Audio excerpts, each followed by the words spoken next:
Welcome back to my YouTube channel. कभी आपने सोचा है बॉडी में कभी भी अचानक से पेन क्यों होने लगता है? मैं फिज़िकल लेवल पे बात नहीं कर रही हूँ, मैं इमोशनल लेवल पर भी बात कर रही हूँ, मेंटल लेवल पर भी। मतलब अचानक से हम अच्छे हैं, अचानक से पेन होने लगता है, क्यों हो रहा है? बेसिकली पेन कब होता है? जब बॉडी में कुछ गड़बड़ हो रही होती है। तो जब फिज़िकली पेन होता है तब तो हम उसे एक्नॉलेज करते हैं, हम दवाई ले लेते हैं, बट मेंटल और इमोशनल लेवल पे के पेन को हम क्यों नेगलेक्ट कर देते हैं, क्यों इतना भाव नहीं देते हैं जितना हम फिज़िकल लेवल को दे देते हैं? तो बेसिकली अगर हम स्पिरिचुअल व्यू पॉइंट में देखें कि इमोशनल लेवल पे या हमें मेंटल लेवल पे पेन होता है तो वो क्यों होता है? बेसिकली स्पिरिचुअल वे में आपको जो पेन होता है वो आपको एक हायर, जो आपसे ऊपर एक हायर सेल्फ है, वो आपको कुछ बताना चाह रही होती है कि अंदर कुछ गड़बड़ हो रही है, उसे ठीक करो। ठीक है? बिकॉज़ जब अंदर कुछ मतलब इम्बैलेंस हो जाता है ना, तो बॉडी आपको आपका माइंड आपको एक पेन देता है इमोशनल लेवल पे, मेंटल लेवल पे कि देखो ये गड़बड़ हो रही है, इसे ठीक करो।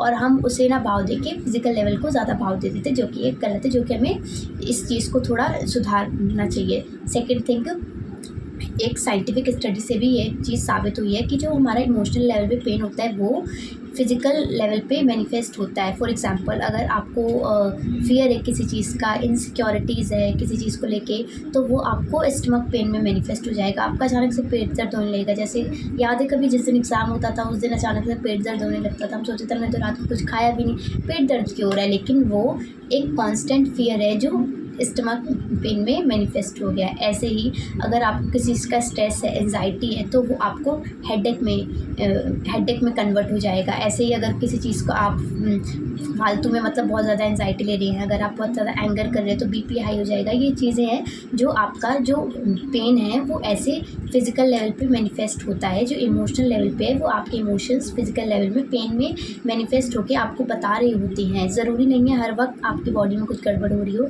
कुछ समय यहाँ पर गड़बड़ हो रही होती है और वो यहाँ पे दिख रहा होता है। तो इस चीज़ को हमें ठीक करने की ज़रूरत है। अब इसे ठीक कैसे करें? मेन पॉइंट तो यही है ना, इसे ठीक कैसे करें? तो उसके लिए बेसिकली आपको कुछ नहीं, पेन को एक्नॉलेज करना है। हर वक्त आपका पेन आपको दर्द देने के लिए नहीं आया होता है, कभी कभी वो आपको कुछ सिखाने के लिए आ रहा होता है ना? The pen is something trying to teach you. You need to focus, क्या सिखा रहा है, क्यों सिखा रहा है, क्या गड़बड़ थी, मुझे क्या सीखना है इससे। बेसिकली कभी कभी जो पेन होता है ना, स्पिरिचुअल मैनर में जो पेन होता है वो आपको कुछ अनहील्ड एनर्जीज होती हैं, कुछ रिपीटेड पैटर्न्स होती हैं, वो बता रहा होता है उस पेन के थ्रू। वो आपको फोकस करना है, उस पर काम करना है, जब वो पेन ठीक हो पाएगा। बेसिकली जो ओसीडीज होती हैं वो क्यों होती हैं? यहाँ पर दिक्कत होती है, यहाँ पर नहीं होती है। आपका माइंड ही कुछ अपने आगे बना रहा होता है। जब आप अंधेरे में होते हैं आपका माइंड ही 50 से 60 हज़ार थॉट्स क्रिएट कर देता है कि यहाँ पर ये भी हो सकता है, अंधेरे में ये भी हो सकता है। बेसिकली वो एग्जिट कर ही नहीं रहा हो। तो बीमारी यहाँ है, यहाँ नहीं है। बॉडी तो हर 7 साल में सेल्स चेंज कर रही है, फिर भी जो बीमारी है वो 7 साल से कई 70 साल तक रह रही है। किसी जो पैदाइशी बच्चा है बीमारी होके पैदा हो रहा है, तो जो बीज है ना बीमारी का वो यहाँ पर बोया जा चुका है। जो 7 साल बाद जो सेल चेंज हो रही है, बीमारी भी चली जानी चाहिए बट वो नहीं जा रही है, क्योंकि दिमाग तो फिर से 7 साल बाद वो बीमारी बता दे रहा है ना कि नहीं भाई यहाँ बीमारी थी, यहाँ वो सेल क्रिएट कर दे जा। तो इसलिए तो बेसिकली हमें कुछ नहीं करना है, हमें अपने पेन को एक्नॉलेज करना है, उसे देखना है ध्यान से। हाँ पेन हो रहा है, वहाँ पर ये नहीं बोलना है, क्वेश्चन नहीं करना है ये हो क्यों रहा है, मुझे पेन क्यों हो रहा है, मुझे दर्द ही क्यों हो रहा है, ऐसा क्या हो गया। वहाँ पर एक्सेप्ट करना है, हाँ मुझे पेन हो रहा है, ठीक है, हाँ मुझे पता है यहाँ पर मुझे पेन हो रहा है। यहाँ के लेवल का तो पता चल जाएगा, दर्द होगा, यहाँ पे आपको ध्यान देना है, आपको आपके बिहेवियर्स में दिखेगा वो, आपको उस चीज़ पे फोकस करना है। सेकंड थिंग, आपको अब उस चीज़ को नोटिस, पहले एक्नॉलेज कर लिया, दूसरा उस पैटर्न को नोटिस कर लिया, तीसरा अब उस पेन पे काम करना है। आपको बेसिकली खुद को फॉरगिव करना है, बोलना है उस पेन को, जहाँ पर भी पेन हो रहा है वहाँ पर हाथ रखना है, ऐसे रब करके हाथ रखना है और बेसिकली बोलना है कि मैं खुद को माफ़ करता हूँ, जिसने मुझे दर्द दिया मैं उसे माफ़ करता हूँ।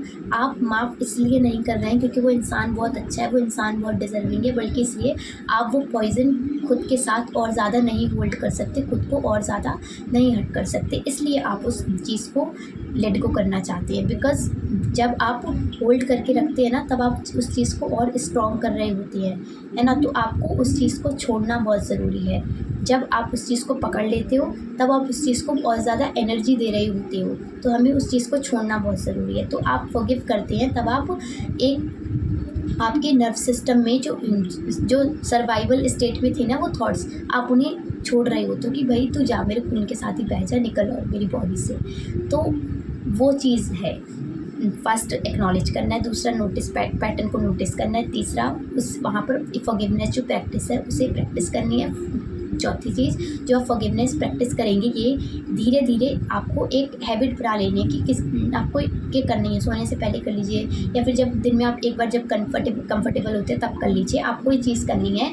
इससे आपके धीरे धीरे वो थॉट प्रोसेस है ना, या फिर जो भी ट्रॉमा है, जो अनहील्ड इश्यूज़ है जो रह रखे हैं आपकी बॉडी में, वो सॉफ्ट होने लगेंगे, और वो परत धीरे धीरे हट कर आप खुद रियलाइज़ करोगे वो जो ओसीडीज़ के एंजाइटी इश्यूज़ थे वो अपने आप ही ऑटोमेटिकली जा रहे हैं। तो कोशिश कीजिए उन चीज़ों को ढूंढें और उन पर काम करें, और अगर ऐसा कोई भी दर्द है उसे पहचानिए, देखिए, समझिए, क्योंकि हर वक्त दर्द ट्रीटमेंट नहीं मांग रहा होता है। कई बार वो किसी का प्यार मांग रहा होता है, एक चीज़ मांग रहा होता है कि बस आप उसे ध्यान से देखें, आप समझें, एंड पेन रहेगा ही नहीं। पेन हर वक्त आपको दर्द देने के लिए नहीं आता, वो आपको सिखाने के लिए आ रहा होता है। जिस दिन आप पेन से सीखने लगते हैं, वो पेन गायब हो जाता है, पेन बचता ही नहीं है। ओके, एंड इस पर काम कीजिए और मुझे बताइए। I love you all.